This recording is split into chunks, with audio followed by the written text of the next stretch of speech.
Good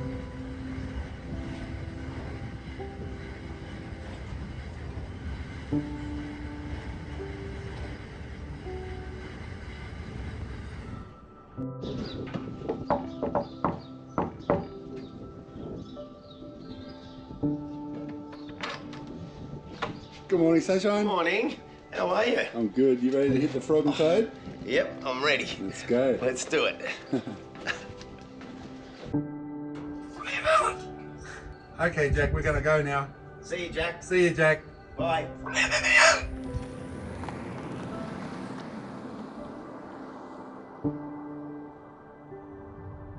It was 47 degrees out here the day before yesterday. But it's a nice day today. It's only 35, nice and cool today. Yeah, it's just very bearable. Such is life.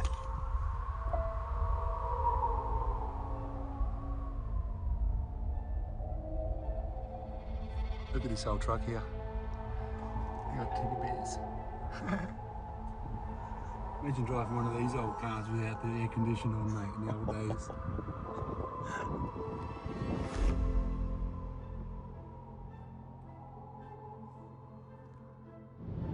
I think there's still a fly in here. There it is. There you go. Oh, he's here again, another one. There's plenty of flies out here. No shortage of flies. I think it's because there's so many roadkill on the road. So much roadkill. See, look, there's one. There's a dead kangaroo right there. Jesus. Yeah. It's pretty sad, really. Yeah.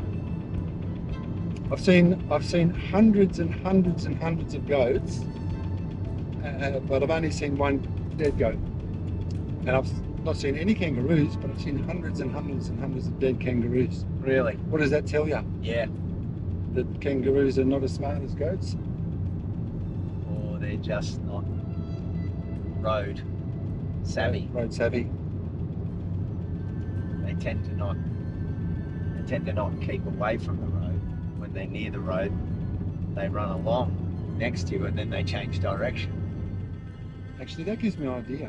Yeah. With all this roadkill, we don't have any room for it, but everyone that's coming, they've got trailers with them. So I might just get you to write a message to the group and just say, heads up everyone, if you see any roadkill, bring them along, because they're going to be great underneath the trees. Yeah.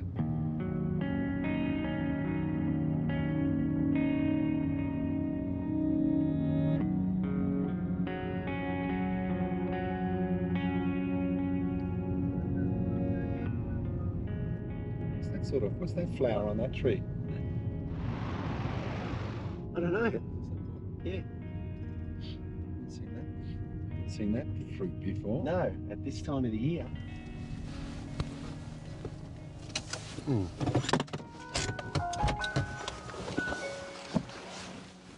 Oh, it's a bra tree.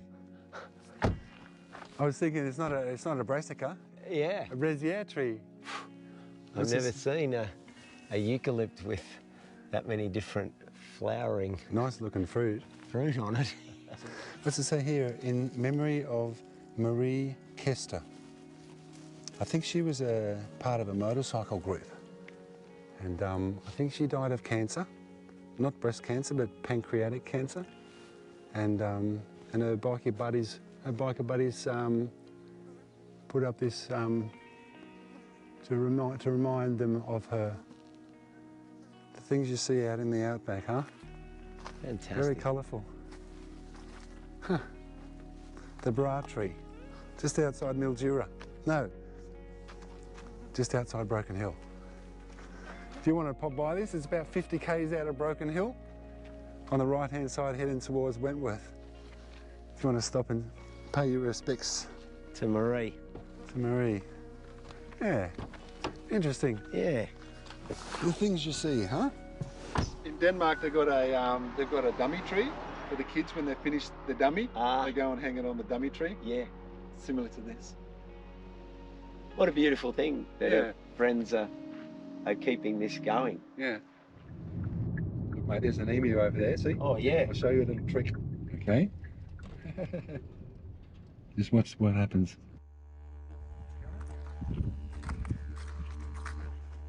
don't know if this is gonna, I don't know if it's gonna work or not. Just lay down there.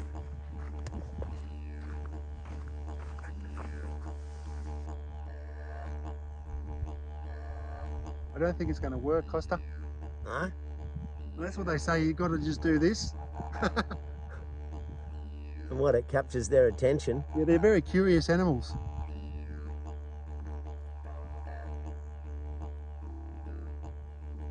You're a bit too shy, I think, this time, but you basically just get your lens cloth or a little lolly paper and just wiggle it like that, or you can just lay it on your stomach and kind of wiggle your legs, and they usually come up to you, right up to you. I did make a video about this when I was a young fella before I had the beard, so I'll just show you that.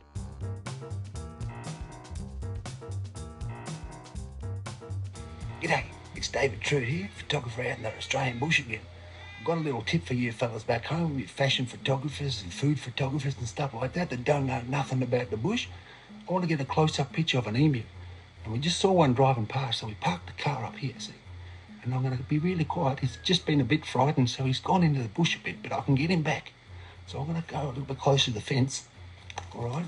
Got to be pretty quiet, but these emus, they're pretty curious fellas. I think I just saw him over there, look. You can see him over there, he's pretty small. Where are we? He's over there somewhere. Just watch what I do now. Put my camera down on the ground here. Lay down on my stomach. Got to lay down on my stomach. Got to be a bit quiet. Very important thing to have as a photographer is your lens cloth, all right? If I just lay still and wiggle this, just watch what happens.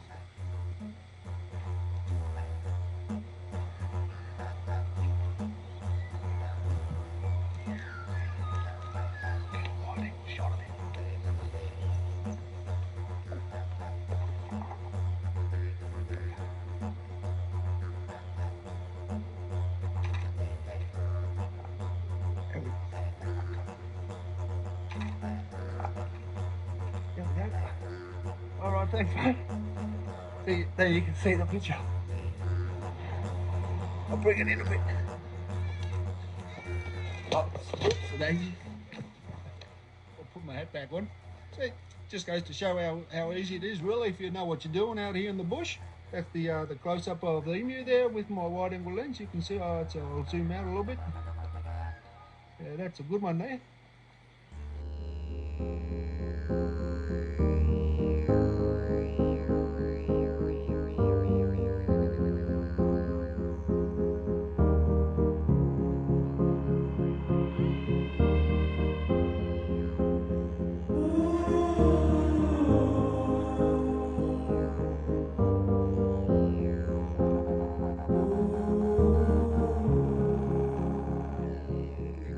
So we're going to be crossing the Murray River soon, and there's lots of carp, European carp. They were introduced to Australia back in the day, and considered a pest now.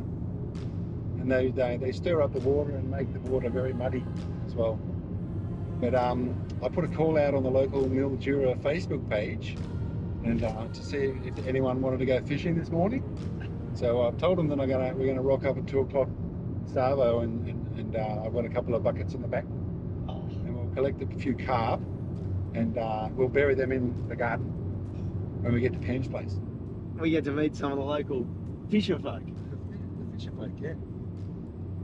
So that's going to be fun. I don't know how many people are going to rock up. We'll plant them underneath the fruit trees, and if we've got enough, we'll put some in the garden beds as well, because you know what carp's good for? Minerals. Minerals. They make Charlie carp out of carp. That's right. Yeah. So a lot of nutrition from the Murray going down to Naracoorte.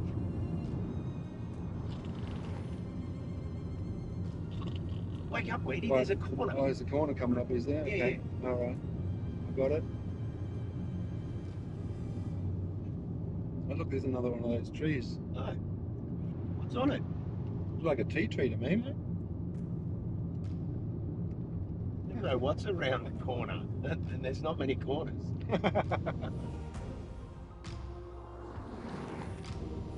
Oh, there's so many roadkills. It's so depressing out here, man. Look, there's one there. Look, one. That was a goat. Oh, yeah. There's an emu there. Oh, Really? That's... It's the second, this is the third emu I've seen. Kangaroo. Yeah. Oh, there's another kangaroo. Let's turn around and shout for that one. Okay. Another roo. Another roo. There's so many. I was doing a trip with my brother, and we said, okay, let's see how many there is in the next 1 kilometre. You know how many we counted? 76. 76 dead kangaroos in 1 kilometre. And it's, I think it's the trucks. Yeah. Just clean them up. Sad. It is.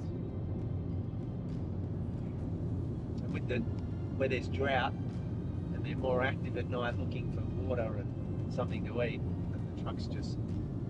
So when it rains, the water on the road runs off, so you get more water on the sides of the roads than anywhere else. So it makes the grass on the side of the roads green. So that's why they come in and feed on the grass on the sides of the roads.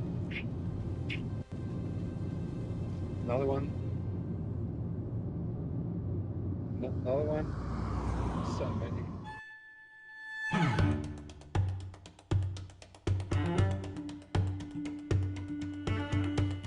We're down in the Murray River, and we've got our car for Pam's garden. And I did put a call out, and I was expecting a lot of people to come, but we've still got 4 cars. Check this out. Yeah. The young fellas have been catching carp, so we've got 4. Hey Costa, what are you doing, mate? Oh, I haven't got a fishing rod, but I'll have a go at it. Yeah. Oh, I got one. You got one. You got one. Lift him up. That's it. Yeah, there we go. Yoo-hoo.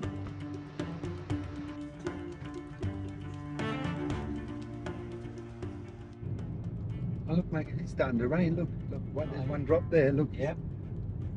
Oh, there's another drop there. Look, see? It's There's one. 3rd drop. It's raining. It's raining in the outback. 5. I think you have to run around a little bit to get wet. Not exactly pouring yet, but every drop counts. I guess.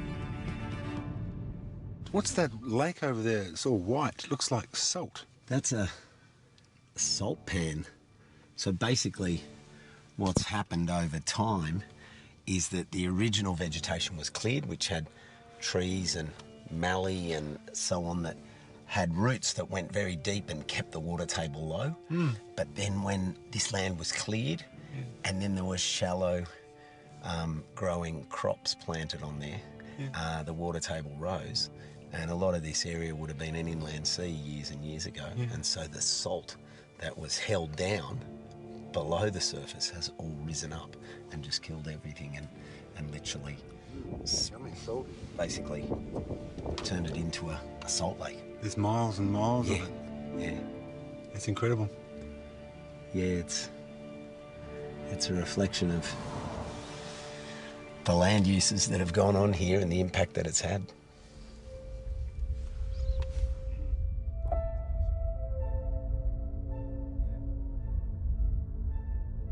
We made it! South Australia! Yeah.